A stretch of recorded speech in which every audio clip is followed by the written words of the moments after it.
Good afternoon, everyone. How Good is afternoon, everybody? Professor. Good afternoon. Yeah, I'm hi, good. good afternoon. Good afternoon, Alicia. Good afternoon, Tia. Good Good afternoon, afternoon, Professor. Sophia. Good afternoon, Claudia. Well, I see like 9 people in the collaborate, and let me check how many are in the in today's forum. Oh, I'm Um, signing my name now, Professor. okay, good. That's always the first thing to do, right? Um, you want your attendance to count, right? Then don't forget to actually there are 9 in here, 9 in there, so the numbers match. Good afternoon, Kadir. Um, all righty. So I have all right. So in our last class, right, we talked about Um, we actually talked about the difference between the simple interest rate and, nominal interest rate and real interest rate. And just to add,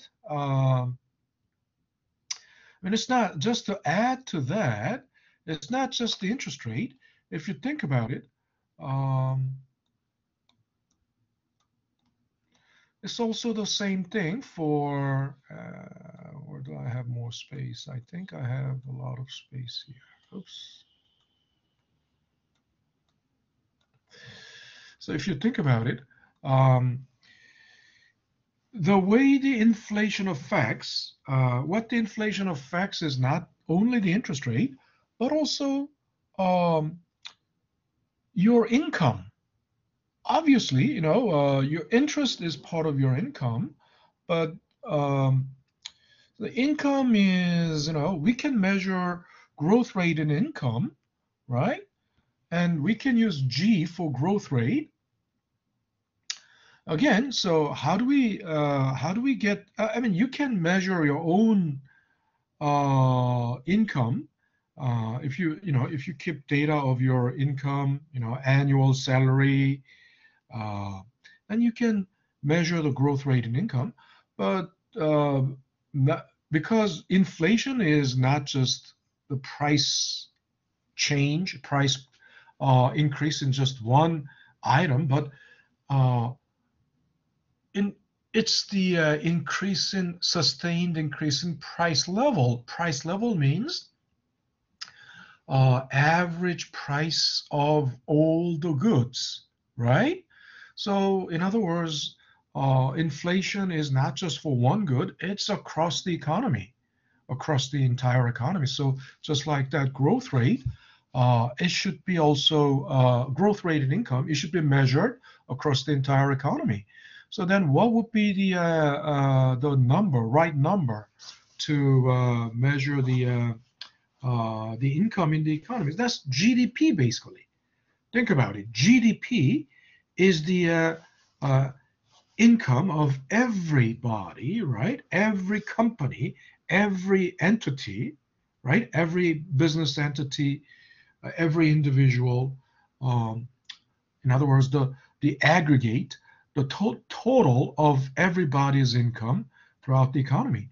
So basically, if we measure, GDP year by year, right, and we can find the growth rate. And of course, GDP is, gross domestic product. It's the national income. And if you think about it, um, if you divide GDP by the population, right, then you will get per capita income. Per capita income is just, simply the average, right? Simple average of the GDP divided by the population. But then if GDP grew by 10%, uh, because per capita income also grew by 10%. That means your income on average grew by 10%, right? So it's an average concept, right? Individually, some people's income may have grown more, Some people's income may have grown less, but on average, let's say, it all grew 10%. But again, then we can have also a parallel scenario, just like in case of interest rate, right?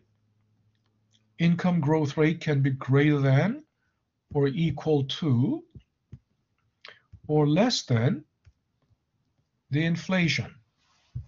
Okay? And then if that's the case, think about it. Then in this, I didn't want to use, right? But in this case,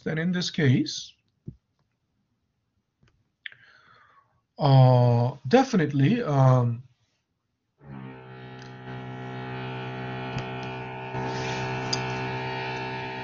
growth rate adjusted by inflation, right? So in other words, real income growth rate will be positive, right? In this case, the real income growth rate, what am I doing?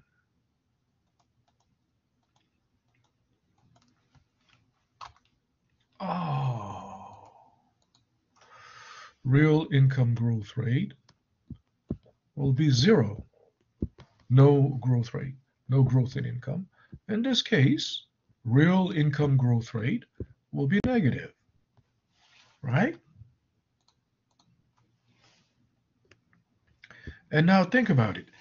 The problem is, the problem starts to kick in when this is the case, right?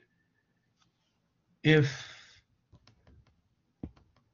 this is the case, nobody will say anything, right? Think about it. If the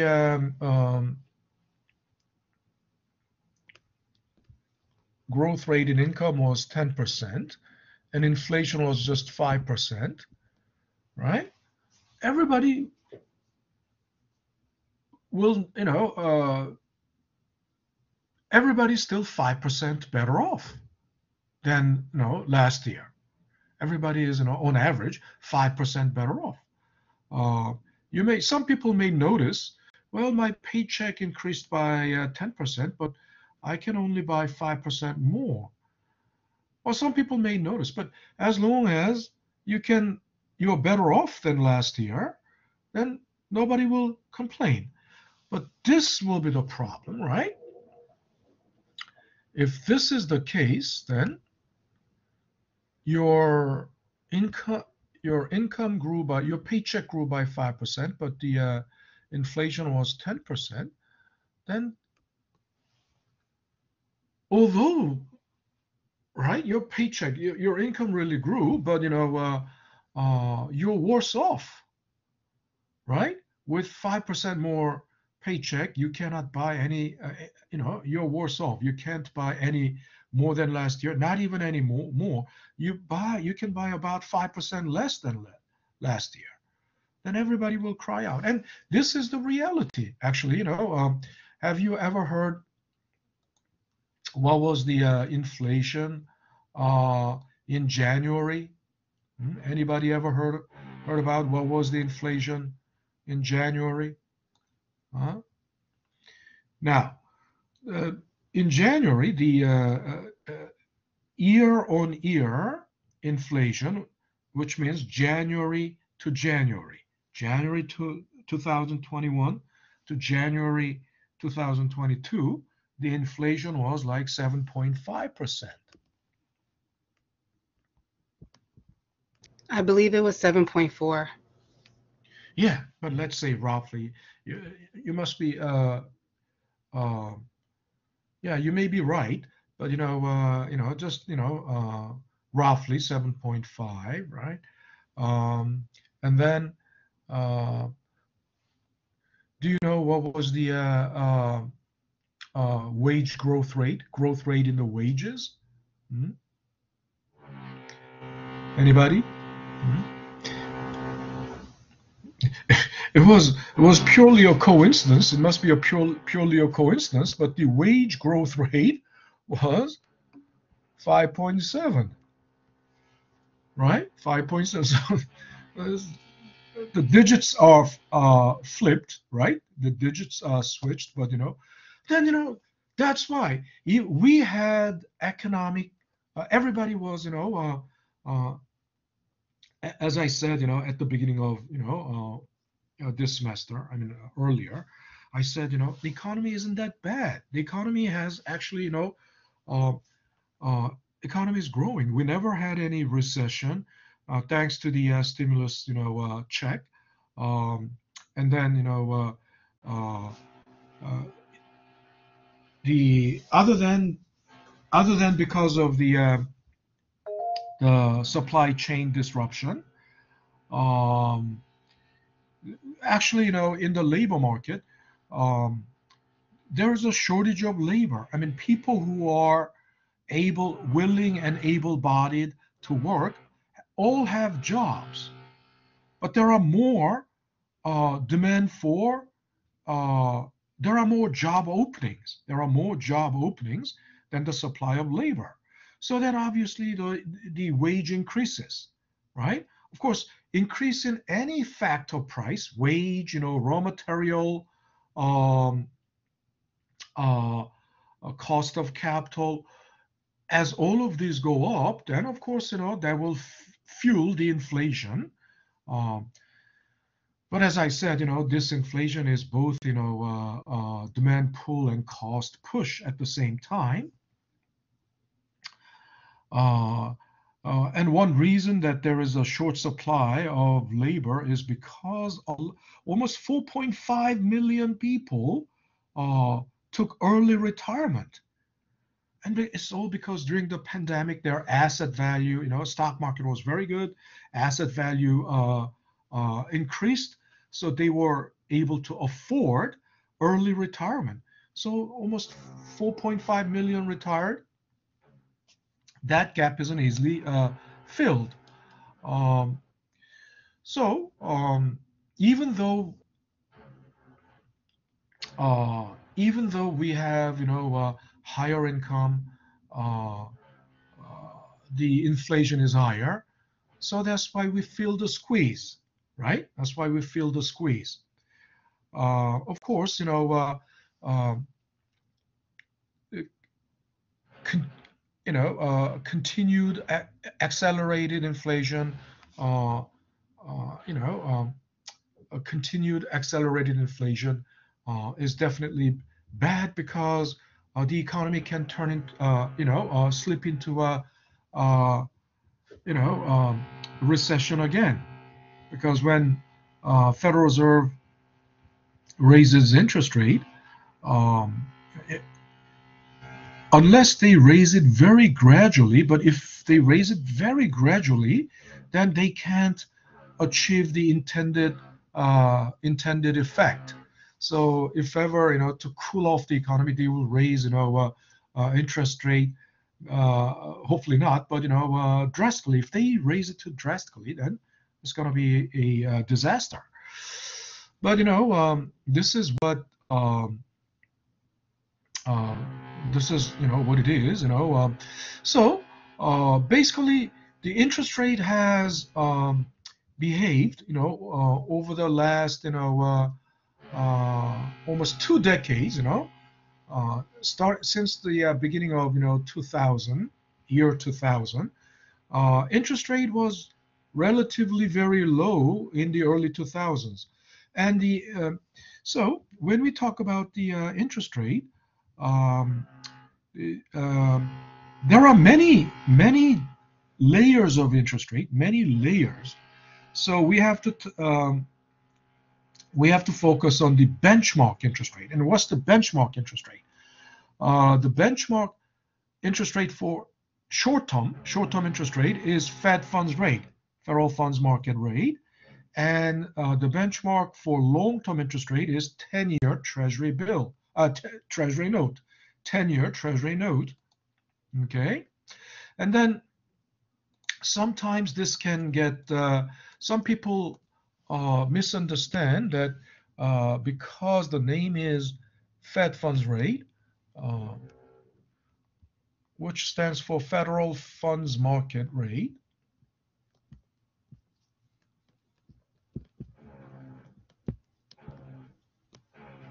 So some people think it is,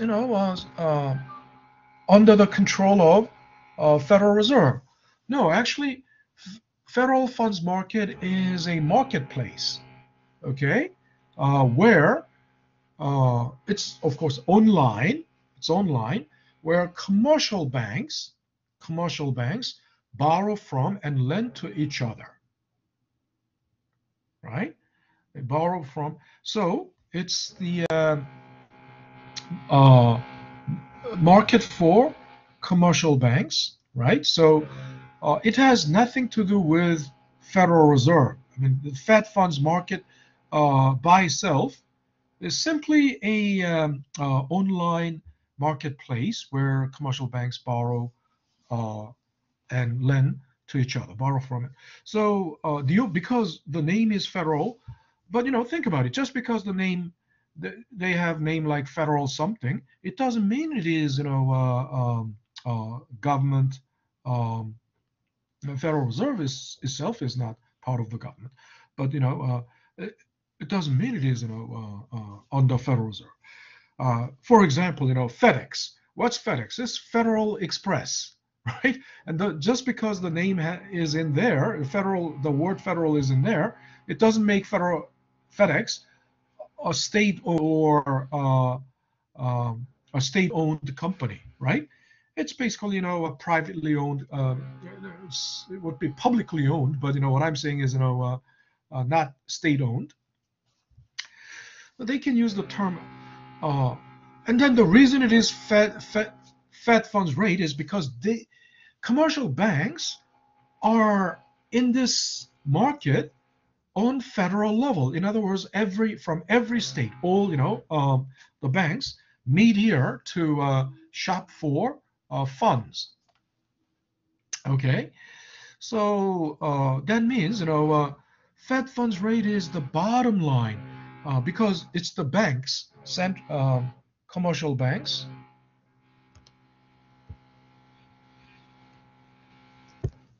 Okay, if you hear some background noise, from my end, please, please excuse, I mean, someone in the upper floor, someone I believe, right above my head, is doing some work, and it's been going on for almost 2 weeks, and they are using like drills and jackhammer and a grinder. It's if ever, I hope it is not that loud over the microphone. So hope it won't be bothering you, but it's really bothering me. It's really bothering me. It's like pounding my head with some mallet or so. That's where the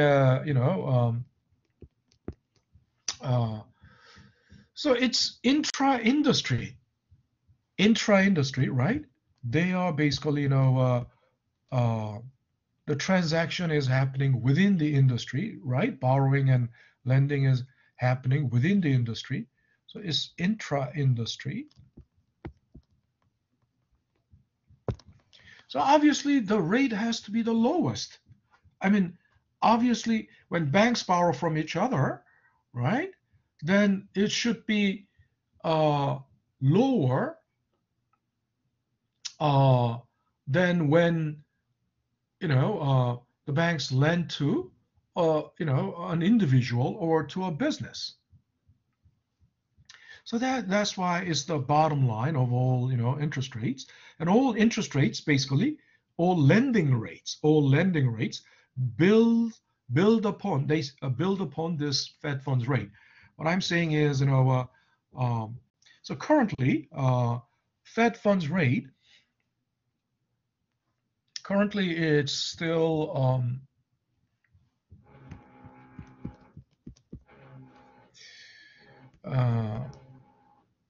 it's a range, it's between 0.0%, right, to 0.25%. And it's been like this for almost, for almost, 14 years. So let's take a look at, of course, in the during at some point, it went up, but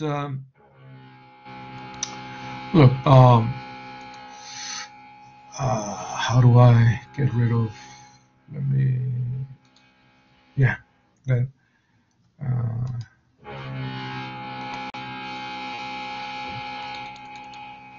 Okay, so back in, it started actually, from 2000, around, you see, this drastic, change in rate, uh, even until 2005. Even until 2005, the Fed funds rate was somewhere around like 1.25 or something like that. But just between 2005 and 2006, it went up went up by almost 3%, right? So by January of 2016, it was 4.25,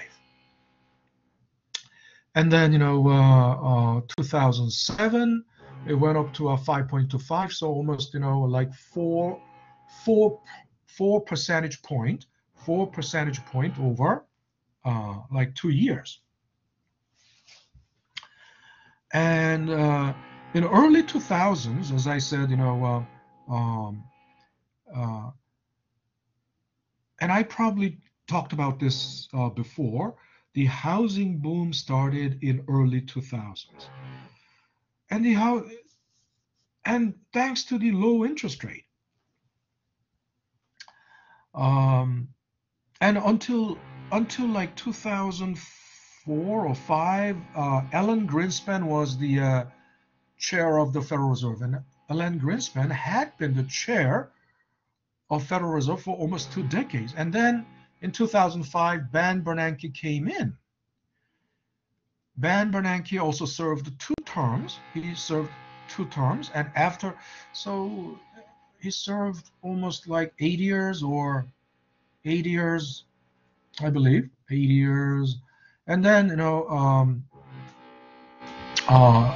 Janet Yellen, 8 years or 10 years. And then Janet Yellen came in.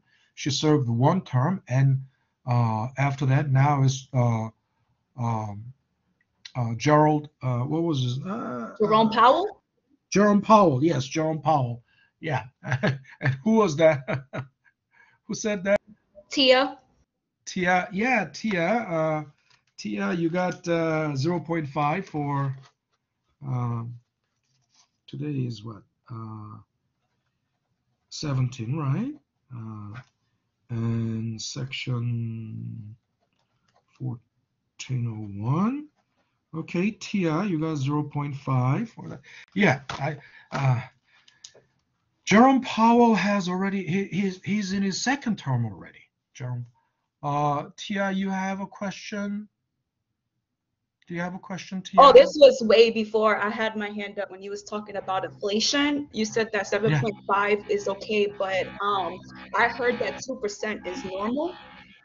Yeah. Look, yeah. And I said that before also. 2 to 3% inflation is actually a sign of vibrant economy. I've been telling you, inflation is not a bad thing. Inflation is not necessarily a bad thing, especially if it is, caused by demand pull.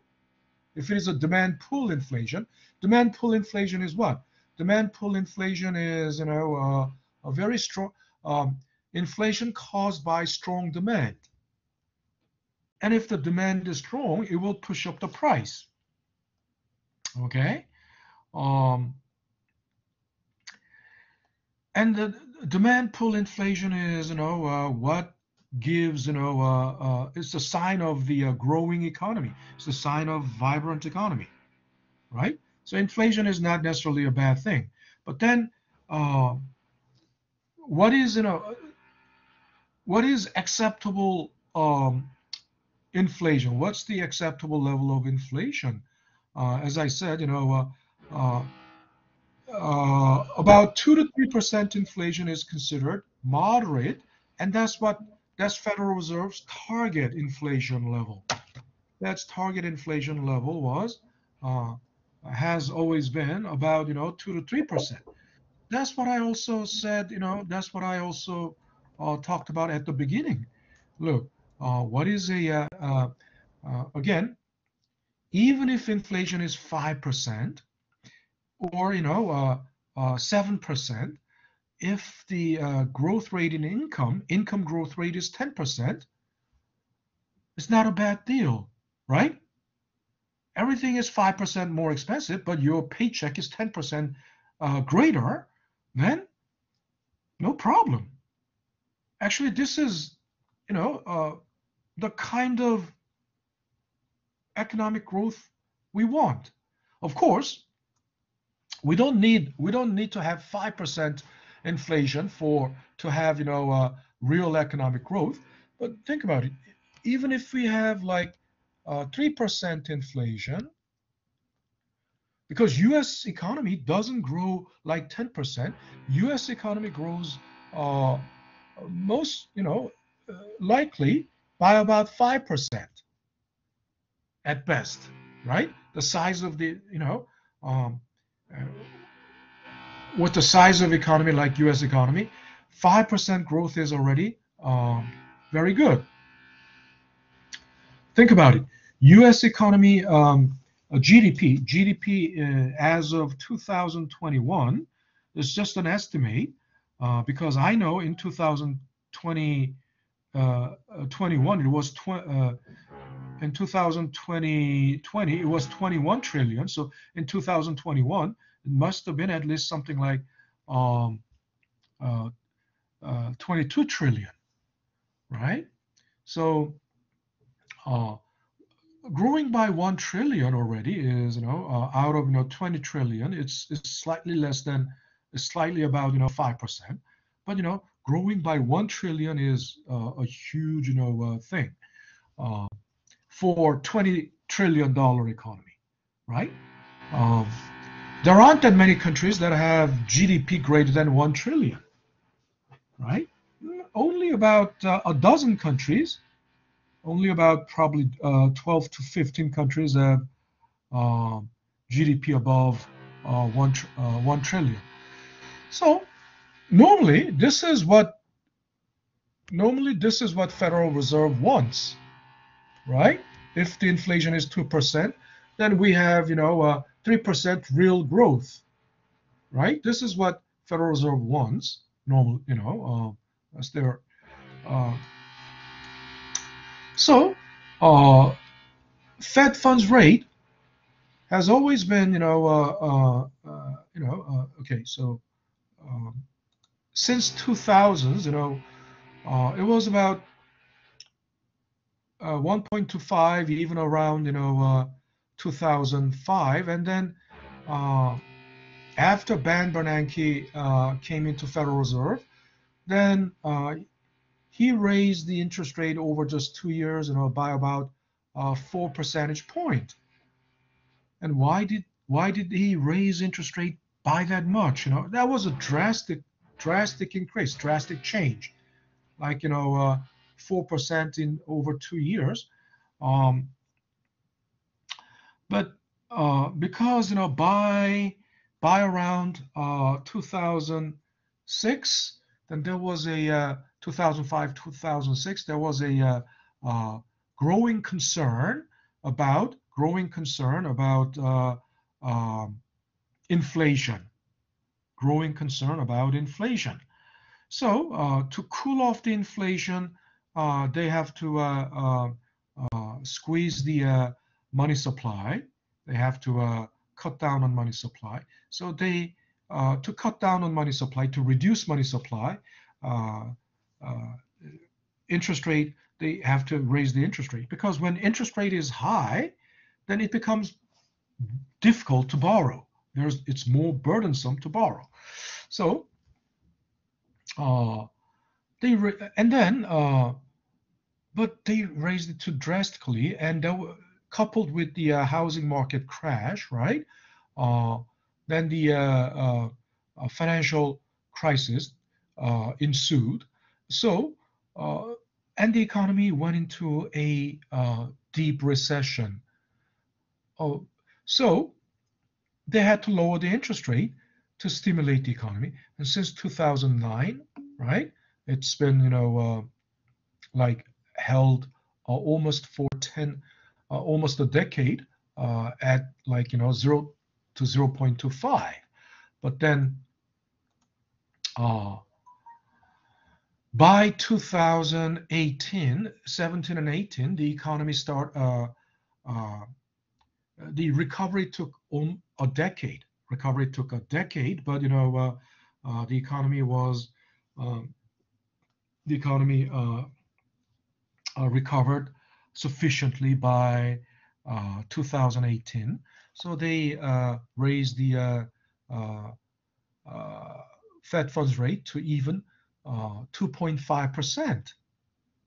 Okay, by then they raised it to even, but then uh, there was again there was a recession scare about recession by 2019, uh, but the recession never happened in 2019. Uh, but 2020, the pandemic hit. There was a brief recession uh, at the beginning of the pandemic, so they lowered the interest rate again, back to 0.20 to 0.25. Now, why is it zero? Why do they say, not just 0.25 or 0%? Why do they say 0 to 0.25? Because it is only the target rate. It's the target rate. Now, think about it. I said Federal Reserve doesn't control the Fed funds rate. I mean, they don't command the Fed funds market, right? Uh, Federal, although Federal Reserve is the central bank, but they cannot uh, uh, regulate. Central bank is a regulator for commercial banking, but then in the market mechanism, they cannot. Um, they are not dictating anything, right? That's the characteristics of the market economy. We are living in a market economy, and in a free market economy, all prices are determined by the market mechanism, which means demand and supply, right? All prices, and I probably also mentioned this before. Interest rate is also a kind of price. Did I say that before? Do you remember Yes. that?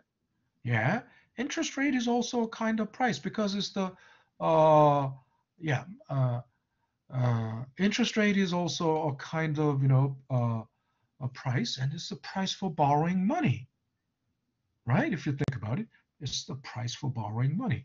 So um uh, free market economy, nobody issues, like no central authority issues an edict, right? You don't it's not like the government saying one day let the gas price be $3 from tomorrow. No, it's not going to work, because um, just because government puts the ceiling on the price, uh, not the market won't follow. Think about it. Currently, the gas price is very high. I mean, New Jersey is generally cheaper than New York, but uh, I don't know what is the gas price in New York. Anybody know? I mean, in your area, if you live in, I live in New Jersey, so I know in New Jersey, uh, it's something like 3.45, 3.55, but in New York, it must be at least 50 cents more, almost close to $4, I believe. Hmm? That's correct. 3.57. 3 point what? 57 in my area. 57. That's not that bad. Hmm? I mean, if it is New York gas price, it's not that bad. Anybody else? because it's almost like New Jersey gas price. But think about it. If the government says the gas price should be $2 from tomorrow, right? Then will it work? Is it going to work? No, it's not going to work. Simply why? Because the gas stations, of course, then a lot of people will run to the gas station to fill gas for $2 a gallon. But will the gas stations will sell it? Will the gas stations sell gas for $2 per gallon? No. No, it's not going to happen. Why? Of course, they don't want to sell it at loss. There's no incentive for them to do so. So what will they do? They will put out a sign. They will simply put out a sign. They will put out a sign, out of gas. Right? Although they have gas, they will put out a sign, out of gas. And then what's going to happen? If someone comes to the back door, knocking on the back door, asking them, are you really out of gas? Then they will say, depends on depends on what you're willing to pay. Okay, so what price do you want? What's your asking price? They'll say, $4. And if someone willing to pay $4, then they will get gas. Someone not willing to pay $4, they won't get gas. So in other words, there will be a black market.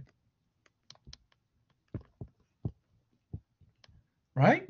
There will be a black market and underground economy. Is that because they won't gain profit by just $2 a pop? Right. Okay. Right. Think about it. So in a market mechanism, in a free market economy, no central authority issues an edict. You leave it to them. So that's why when they say Fed funds rate is 0 to 0.25%, this is only Federal Reserve's target range.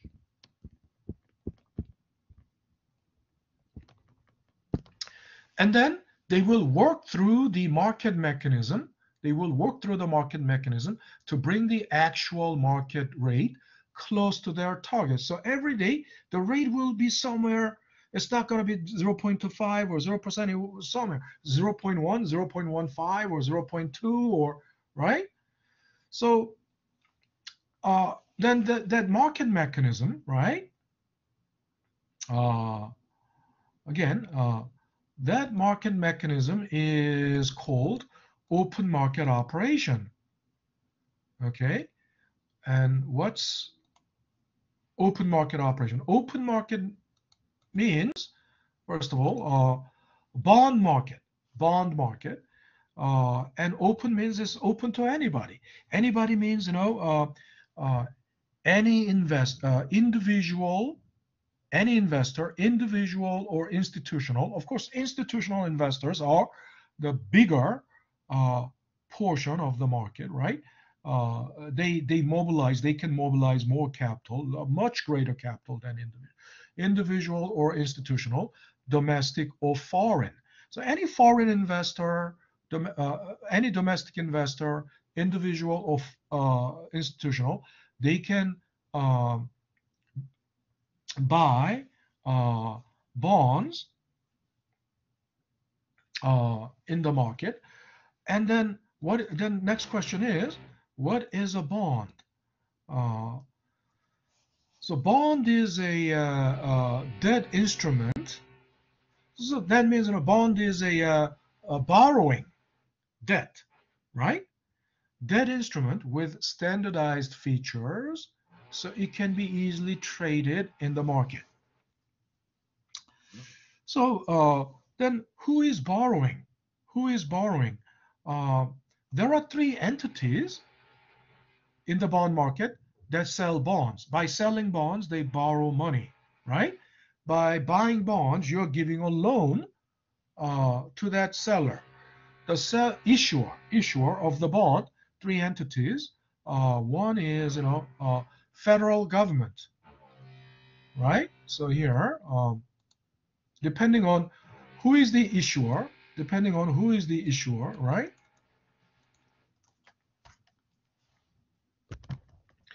There are three entities. Federal government.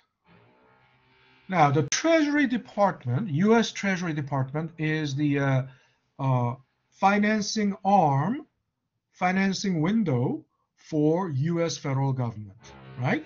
So either U.S. federal government or Treasury Department, Treasury, or corporations, right?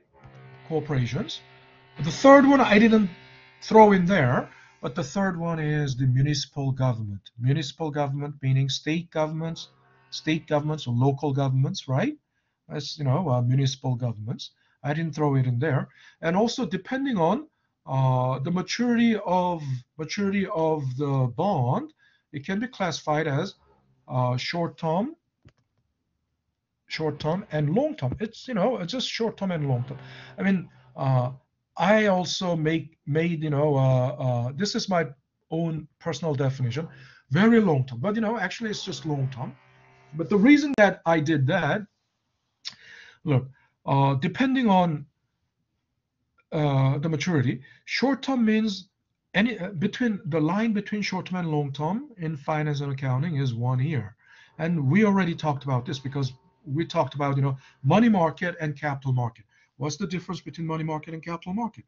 It's the maturity. So for U.S. Treasury, right? The maturity on the 1 year is called a Treasury bill, and the maturity between 1 and 10 years is called a Treasury note, and the maturity above 10 years and up to 30 years is called Treasury bond. Okay, but this distinction between 10 years and 30 years, that's only for Treasury. Corporate bond doesn't have this 10-year, 30-year distinction. Corporate bonds, for corporate bonds, the maturity above 1 year and all the way to 30 years. I mean, sometimes they don't issue, the maturity is hardly beyond 30 years. But in the 19th century, there was even like 100-year bonds, especially when there were wars, right? They were financing the wars with bonds, something called war bonds. Look here, the reason I put not applicable there is not because 30-year bond there's no 30-year bond for corporate bond, but what that means is very long term. This type of very long term. That distinction is not applicable. That's what it says. Okay, that's what it says. So for corporate bond, long-term bond, so the word bond,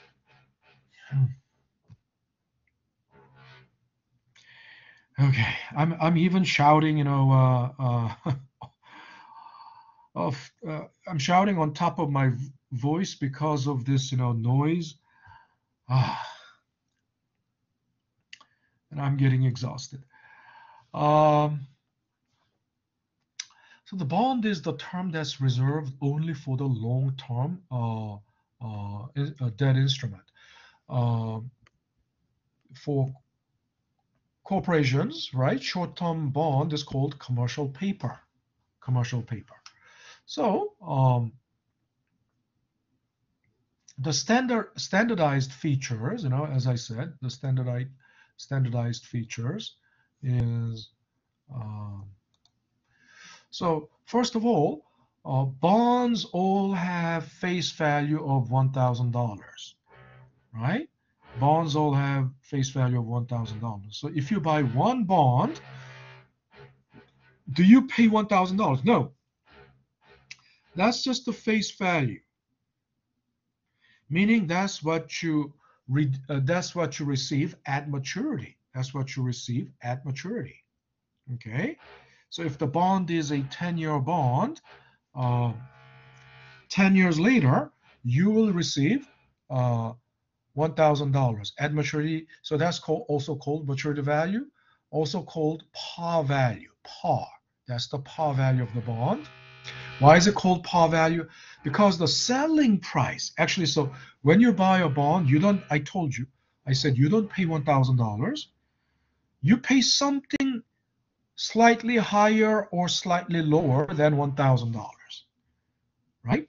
That's the selling price or the market price of the bond. So uh, depending on the interest it pays, and depending on the discount rate, prevailing rate in the market, it can sell above or below the par value. Okay. Again, think about it. Bond is borrowing, right? So if you buy bond, you are a lender or creditor or bondholder. You are called, if you buy the bond, you are called bondholder or creditor or lender. And the company that sold the bond, right, is the borrower. So they owe you, when they borrow, they must pay you interest. So they owe you interest, and at maturity, they pay back the maturity value of $1,000. Okay, it makes sense. And when they pay, the interest they pay is called coupon. Coupon. But coupon is usually semi-annual. Coupon is usually semi-annual, meaning twice a year, right? Usually, if the coupon rate is 10%, that means they will pay 10% of the face value. The 10% of the face value is $100, but that $100 is annual, and I told you they pay it semi-annually. That means every 6 months you will get $50, right? Does that make sense? So for 10 years, you'll get, if the coupon rate is 10%, over 10 years, you'll get $1,000 in interest. And at the end, you get $1,000, the face value, right? So that's how it works. But then, not all the bonds pay interest. Okay, so it's 251 already. So I think it's a good time to take a break. I need to give my also throat a break. So let's take a 10-minute break and reconvene at 301, 302, right? 3 o'clock, let's say 3 o'clock. Okay, so let's take a 10-minute break.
Ooh, he late.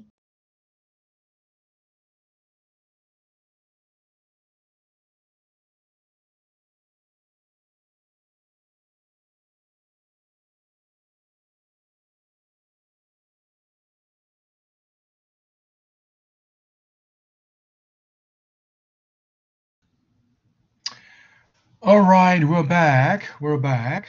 Um, so continuing with okay, where was I? Okay. Also, I said, bond pays,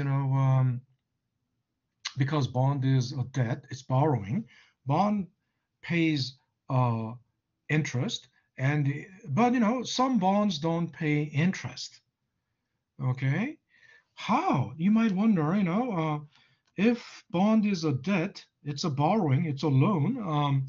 How can it not pay interest? Well, then, if it doesn't pay any interest, then the only way it can be attractive, the only way it can become, investable, um, is by selling at a deep discount, right? In other words, um, uh, a deep discount from the face value. So the bond pay. First of all, think about it. If the bond sells, I mean, there are two sources of income. Remember, there are just like the house value example, right? And this is why we did house value example, because once we have done house value example, now everything, you see the parallel. I mean, everything becomes easier. You see the parallel between house value and stocks and bonds. First, I told you the bond has, maturity value, or let's call it maturity value, face value, or par value, redemption value, no matter what you call it. Uh, you don't sell. I mean, when you buy it, you let's say you pay uh, something less than the okay, this is price of the bond, right? Price of the bond. And if the price is less than sell the market price, price is less than the maturity value, or par value, then it's called a discount bond, right? It's called discount bond because it's selling at discount. Then think about it. That means maturity value minus selling price of the bond will be positive, right? Will be a positive number. And this is like capital gains, right? Because 10 years later, right, if the maturity is 10 years, if you paid, let's say, like $800, uh, that looks quite weird, eight. But the if the price was $800, right? The capital gain would be 200. Isn't that right? That's the capital gain over 2 years. And of course, because the maturity value or face value is 1,000, right? Okay. Um,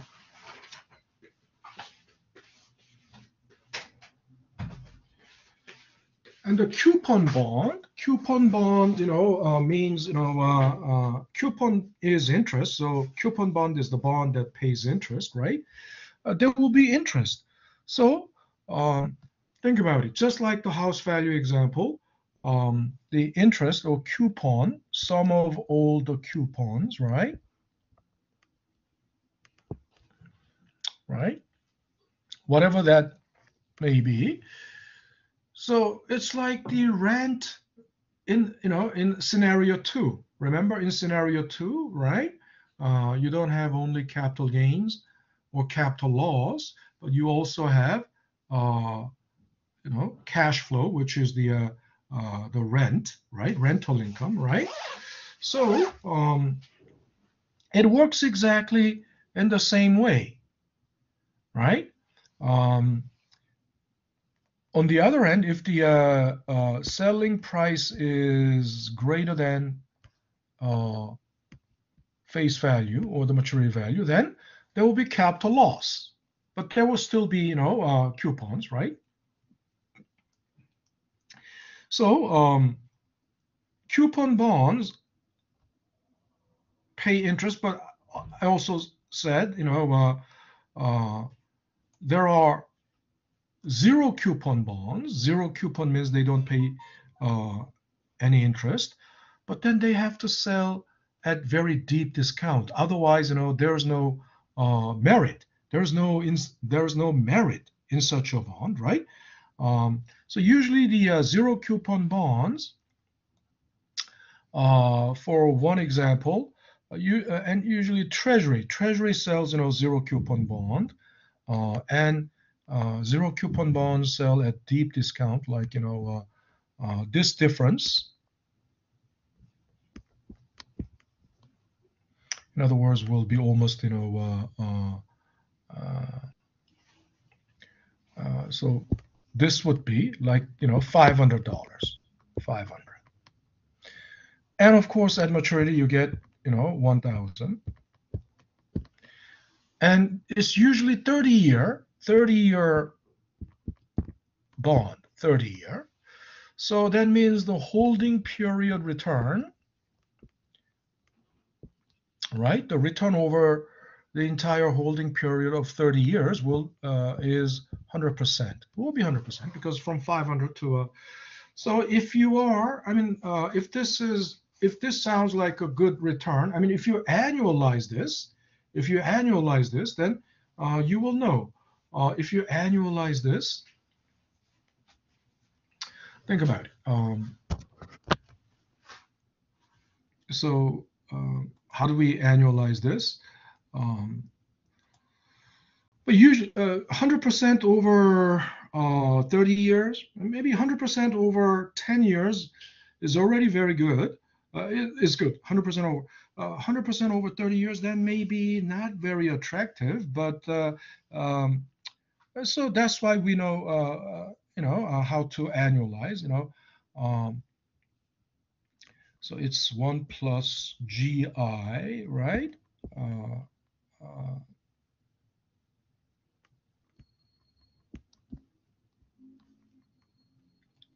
1 over 30, right? Minus 1. If we do that, 1 plus G, not GI.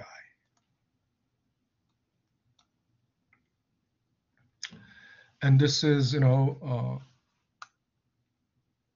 this case, it's entire holding period return, which is, 100%.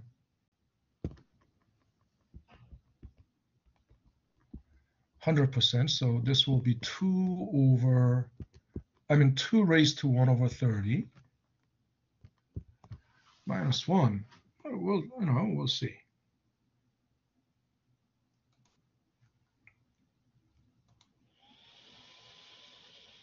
Professor, do they give out the zero coupon bond to all banks, just like how they do with the bonds that do sell it with interest? Yeah. You can buy actually, this 30-year zero coupon bond from commercial retail banks, right? So they use commercial banks as the window for selling 30-year Treasury bond. Usually, it's the grandparents. Generally, grandparents usually, when they have grandchildren, they buy when their grandchildren are born, they buy, and it goes by the name. It goes by the name U.S. savings bonds. Sometimes, the bonds will have series, right? The bonds are issued at like different dates, and so they have different series. So at one point it was called triple E bond or something, but that specific series name, but in general, it was called U.S. Savings Bond. So 1 divided by 30 minus 1 will give you, it's barely like 2.34% a year. So that's just about what the also that's just about what the Treasury coupon bonds, generally coupon bonds pay, like 30-year, 10-year, 30-year coupon bonds pay. So it's not that much. But anyway, the point is,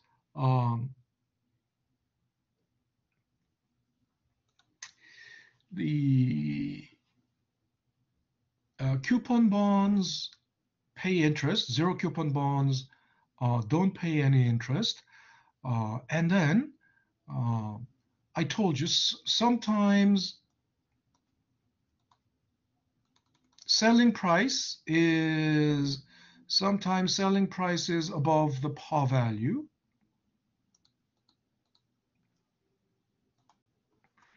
Okay. And sometimes selling price is equal to the par value. Sometimes selling price is less than the par value. Yeah, I just explained, you know, if the maturity selling price is less than maturity value or par value, that's usually, you know, and that's called discount bond because it's sold at discount, right? Selling price is discount. Sometimes, you know, selling price is greater than the maturity value. Then it's called a premium bond because it's selling at premium, right? It's selling at premium. And one thing you need to distinguish here is zero coupon bonds are basically, you know, old discount bonds because there's no other way zero coupon bonds can sell, because by definition zero coupon will have to be, you know, will have to sell at discount because it doesn't pay any interest. But coupon bonds can, so coupon bonds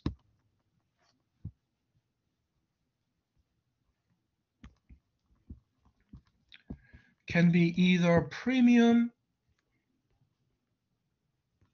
or discount, right?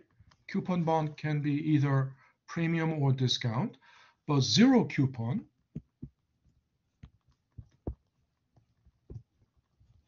by default, it is always discount, right? Okay. So that's one of the interesting. And then also this is what becomes a premium bond, and what becomes, you know, a discount bond, or what makes it a premium bond, or what makes it a discount bond. Well, if I ask this question, some students say, well, if the price is above the par value, then premium. If the selling price is below the par value, is a discount bond. But then that's the result. That's the result. That's the outcome, not the cause. Think about it. When I ask, the question is, what makes it the bond? What makes it a premium bond, or what makes it a discount bond? Then the question is, what is the cause, right? What causes the bond to become a premium bond, or what causes the bond to become a discount bond? So in other words, sometimes some students don't get the question. They just say, you know, but then if the selling price is above the par value, that's the result, actually. That's the result, right? In other words, you should be able to distinguish between the cause and effect. Cause and effect, right? So what is the cause? Cause is actually if the coupon rate is greater than that I subscript C, right? I subscript C, that means coupon interest rate. Coupon interest rate. This R is the prevailing market rate. Market rate, right?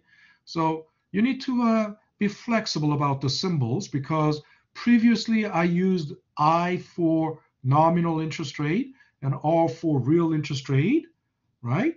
But generally R is generic symbol for return, rate of return, the rate. So R here stands for the market rate, prevailing market rate, right? I subscript C, C of course that stands for coupon. So that's the coupon rate, which is bound to be nominal. I mean, coupon rate is nominal always, because you cannot set the rate by real interest rate, because real interest rate is not known until the year is over, right? You don't know the actual real rate until the year is over, because whatever inflation there has been, that's something that happens in reality. You cannot, although you can have a forecast, but then by applying the forecast, that's not real, really, a true real interest rate. So always the interest rate is quoted as nominal rate. So then think about it. What this means is, let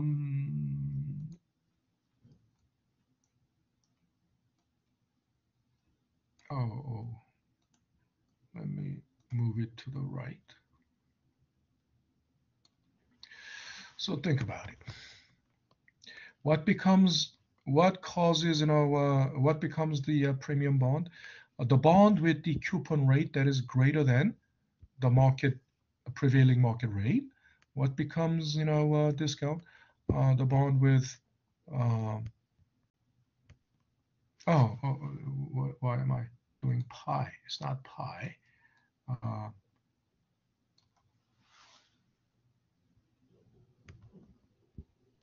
All right, prevailing market rate, prevailing market. So think about it.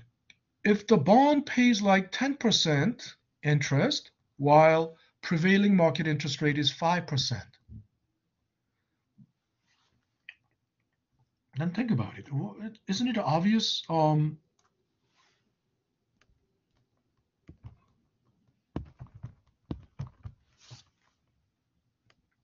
If this is the case, what's gonna be the demand for such a bond? A bond that pays 10% interest rate, while the prevailing market rate is 5%. That means on average, other bonds pay 5%. On average, other bonds pay 5%. Other bonds of the same risk class pay 5%. So what's going to be the demand for this particular bond then? Anyone? High. What? The demand will be Yeah, demand will be very high. Yeah, I believe. When you just somehow the microphone, I don't know, when you start the microphone, there seems to be like, the first part of your speech is cut off, almost like, a first part of the speech is cut off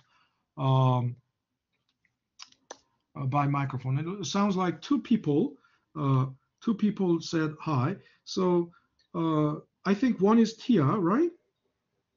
Did you say? Yes. Yeah, did you say hi? Okay, so Tia, you got another 0.5, and another person is, I think, is it Mukhtar?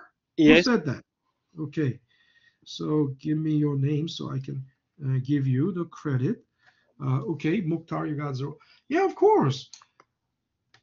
It's just obvious. It's just, human nature. It's a common sense, and you don't have to be super intelligent, right?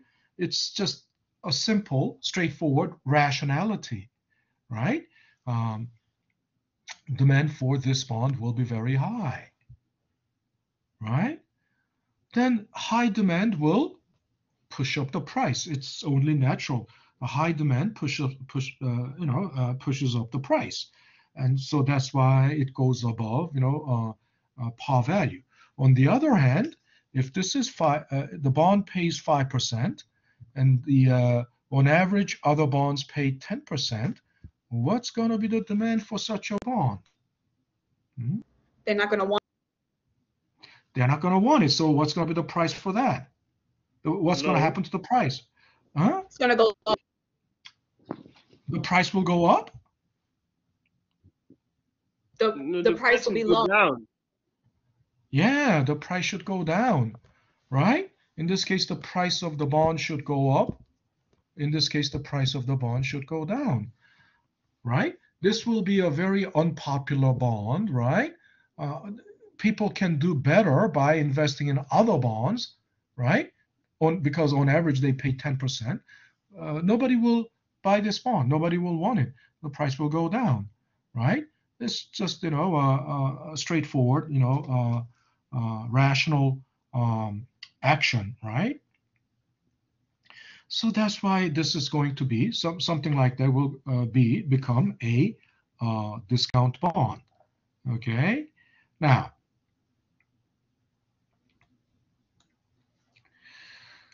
so now we understand a lot about the bond basics, right? The bond basics, and then so we need to take a look at the open market operation mechanism, right?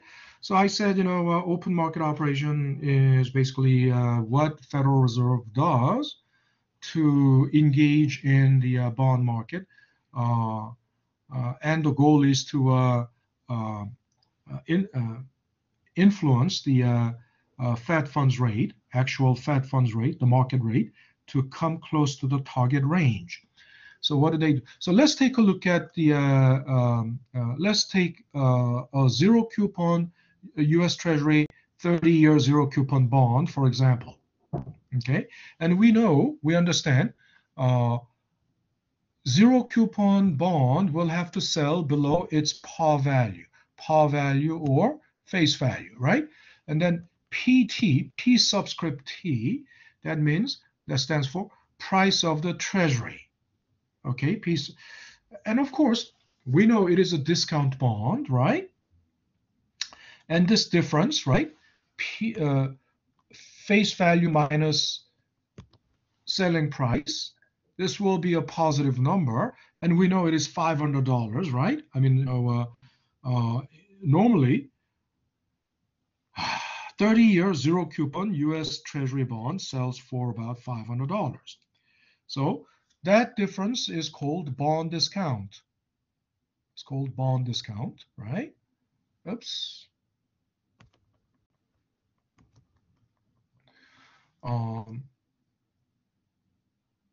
Which means that's the discounted amount. But we also call that capital gains, right? We also call that, it's like a capital gains, but actually for zero coupon bond, technically they call this interest. They call this interest. But whether they call it interest or capital gains, it doesn't really matter because it works like interest, right? For zero coupon bond, this capital gain works like interest because they don't pay interest. So actually the capital gain is like interest, right? And so the return on the Treasury, the return on investment in Treasury, actually I should say, because it's return on investment in Treasury, right? If I just say return, then it's return on Treasury, right? But if I say return on investment, then it should be in Treasury, right? It can be calculated as, right? Capital gains, right, divided by initial price. But this is called risk-free return, risk-free, right? Risk-free return, that RF stands for risk-free. Now think about it. Um, I've been telling you the interest on CD and savings account is risk-free because the bank, any commercial bank operating in the US must be a member of FDIC, right? You might wonder, uh, uh, is there any chance that the bank will default on my money?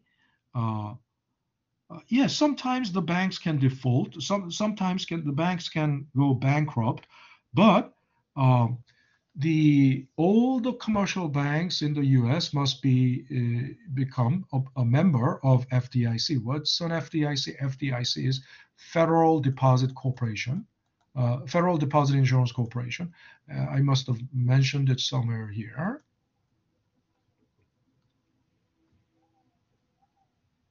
Not here, but later. What's Federal Deposit Insurance Corporation is, insurance for commercial banks. Okay, so and this is an institution that was born out of the 1929 stock market crash experience, right? So after that, after 1929, then what came out of that experience was FDIC, Federal Deposit Insurance Corporation. So, your deposit in the bank is insured by FDIC up to $250,000, right? Only up to $250,000. If you have more than $250,000, you'll have to spread it across different banks. Okay.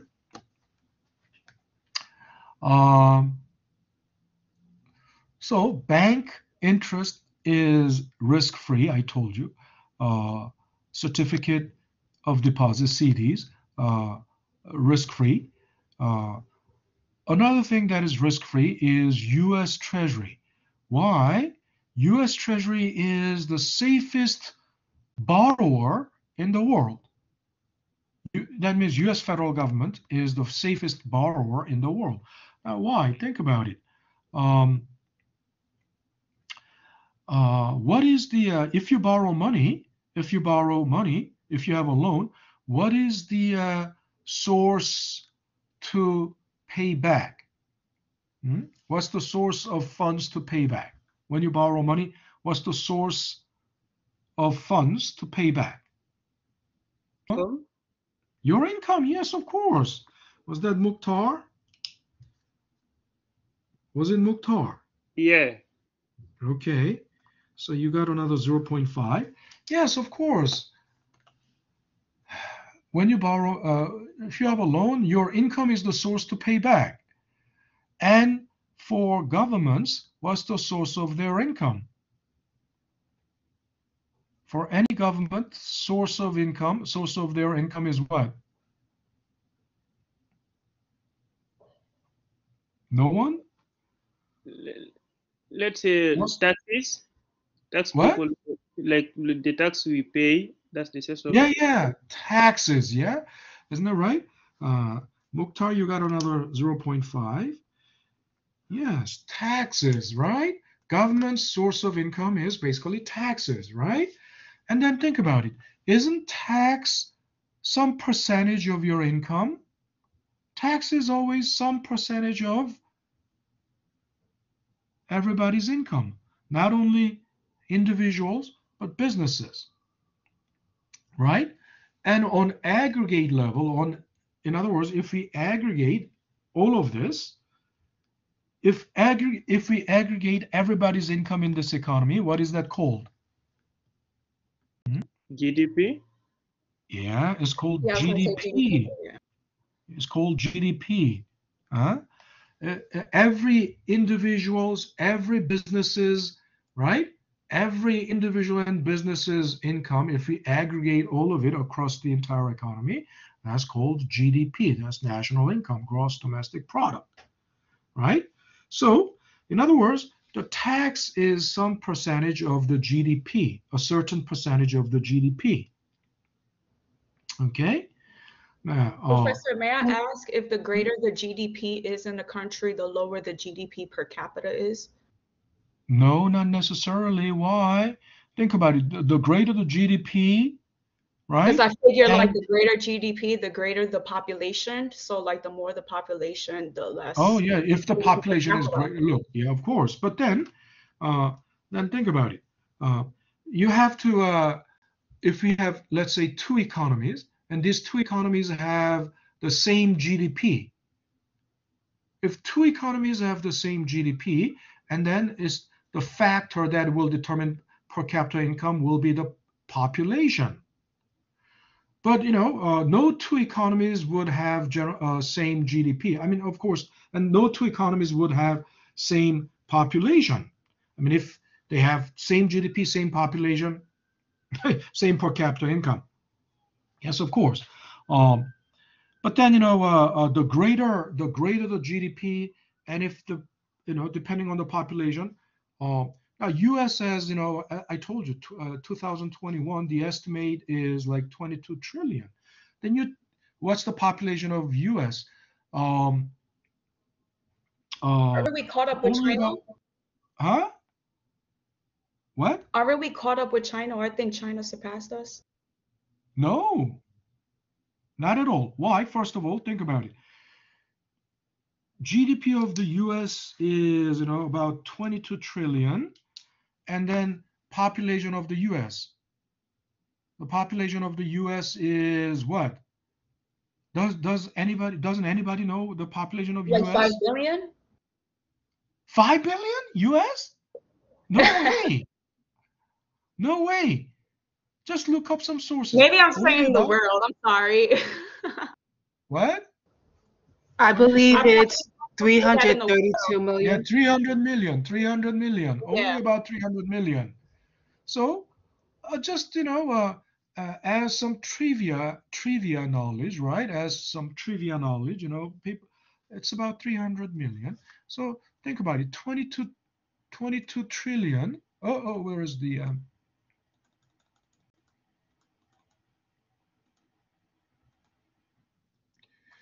that's okay, thousand million billion trillion, 22 trillion, right? Divided by 300 million. That's million, right? 300 million. Even simply by that, it's per capita 73,333, right? Almost, let's say 70,000. That's the per capita income of US. Now, what's the GDP of China? It's about, I would say, about 16 billion. I mean, as of 2018, it was like 13 billion. So 2021, let's say about 16 billion. But what is there? 16 trillion, right? 16 trillion. So by sheer number, just by gross number, we are, of course, we are bigger. And then, even if they are 20 trillion, they can't measure up against US, because how many zeros are there? That's thousand, million, billion, 16 trillion. But what is their population? Does anybody know what is China's population? Huh? It's also a trivia. 14 billion. They have 14 billion. 14 billion. You divide this by 14 billion. That's 1.4 million, right? And 1.4 billion, right? 14 billion. You divide that by 14 billion. What does it come to? 1,142, 143. That's per capita, right? So by per capita, China is not clearly a wealthy nation at all. Of course, then there is a huge, wealth gap, wealth discrepancy, right? In China, income discrepancy, and this is just an average number, right? So very wealthy, probably top 1%.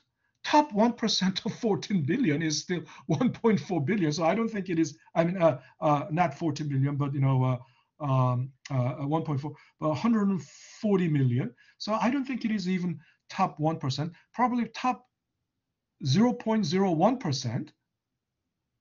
And 0.01% of 14 billion is still like uh, like 1.4 million, right? 1.4 million. Um, that they may live like, their wealth and income may be like, they may be billionaires, but the median income would be, average would be somewhere near median income, and the poor people would not even wouldn't even have $2 a day. They live on $2 a day or $5 a day. So they can't compare. I mean, it's in aggregate numbers, in total numbers, 16 billion. I mean, 16 trillion. Yeah, that's a big economy, but clearly not a very wealthy nation, right? But $16 trillion economy can do a lot. I mean, the size of the military, it can support a bigger military, definitely, big military. Number two in military might, they can operate several aircraft carriers. They can operate, and they can have like, 1,000 aircrafts, jet fighters. But again, even if they have bigger GDP than US, even if they have bigger GDP than US, let's say even if they have like, $25 trillion GDP, but, per capita divided by 14 billion, it doesn't come to much, right? And China hasn't surpassed, I mean, it's number two by country, but, still EU, European Union is still a bigger economy. Number two, European Union is one economic unit, right? Because they are separate governments, but in terms of economic policy, they are under one economic policy, one central bank, right? Unlike US has federal, Federal Reserve is a central bank. South Korea, Bank of Korea is, a central bank. Bank of Japan is, a central bank of Japan. And but they are all central banks, separate. But European Union has, France doesn't have a central bank. Germany doesn't have central bank. European Central Bank is the central bank for the European Union. So as one economic bloc, EU is bigger than China, and I think EU close to 20 trillion, I think, by now, somewhere between 19 to 20 trillion. So it's the second largest, economic bloc. Japan still about 5 trillion. They haven't grown much since 2018. And then after that, as individual country, Germany is follows Japan, and then UK follows, and then France, right? And then after France, I'm not sure, probably. But then, those are like top 6 economies, and then like as far as I know, like South Korea is number 10 in GDP, and then 1.8 billion, 1.8 billion, trillion. I'm sorry, 1.8 trillion, 1.8 trillion. As a and South Korea has only a population of 50 million, right? So you divide, 1.8 trillion by 50 million, you will see, their per capita is almost like, 35 almost 35, 40, 35,000, which is, or it could be about 40K. And as I said, there aren't that many countries that have more than $1 trillion GDP, right? Only about a dozen countries, almost maybe more than like 15 countries at most. But again, this brings us to the conclusion why U.S. Treasury is the safest, because tax revenue is the source of funds to pay back the debt, and the bigger the GDP, the bigger the because tax revenue is the some percentage of the GDP. The bigger the GDP, the bigger the tax revenue. The bigger the tax revenue, the governments have deeper pocket to pay their debt. So no country in the world can be safer than U.S. federal government. No governments can be safer than U.S. federal government as the borrower. That's why it's called risk-free return. And we are already out of time, so we're gonna have to continue next Thursday, because next Monday, President's Day, you all know we don't meet next Monday, right? All righty. Any questions so far? Any questions? Yes, Professor. Do we have any homework? Because I looked where we go where the test was, and I see that there's two things uploaded, another Excel file. Oh, no. Yeah, I know. There's no assignment just yet. There will be another one about, there's another one about the macro soon. But the new file is not the, it's just, it's labeled the ROI concept check result. Okay, you don't see this yet, right? You don't see this yet because it's grayed out. But what you see is, look, ROI concept check result with attendance and attendance as a. So this is the result, right? So it's the summary statistic of the result. Okay, that's it. No, and read this, how to interpret the, check this out, right? And this is, just the explanation, illustration of, how to register with Connect. Okay, so please check that out. Any other questions? Any other? So there's like no due date. No due assignments. Yeah, no assignments due just yet, but there will be one coming up soon. Okay. No problem. Thank you. All righty. So have a great day. All right. Have a great day, Professor? everyone. Yes. Office hours is when again? Oh, look, go to everything is for you to explore, and that must be something about course information, right? So then go to course information, and then there's office hours. Okay, but do not just randomly drop in.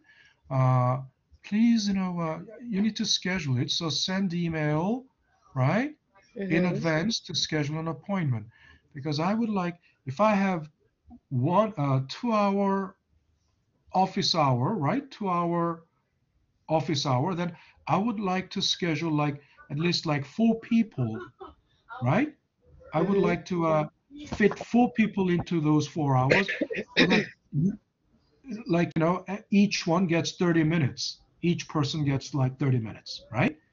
And then if I have 1 hour, then at least I want to fit 2 people into that, right? So scheduling is really crucial, right? All right. Anybody else? But class is officially dismissed. It's already 6 minutes past. So I will see you guys. Yeah, Laura. Is it Lorraine? Yes, Yeah, Lorraine. go ahead. Yeah, Lorraine, go ahead. Oh, I just wanted to ask, was the ROI concept check quiz or test, Mm-hmm. was Mm-hmm. was that the only assignment that we had so far? Yes, that's the one. That's the only one so far.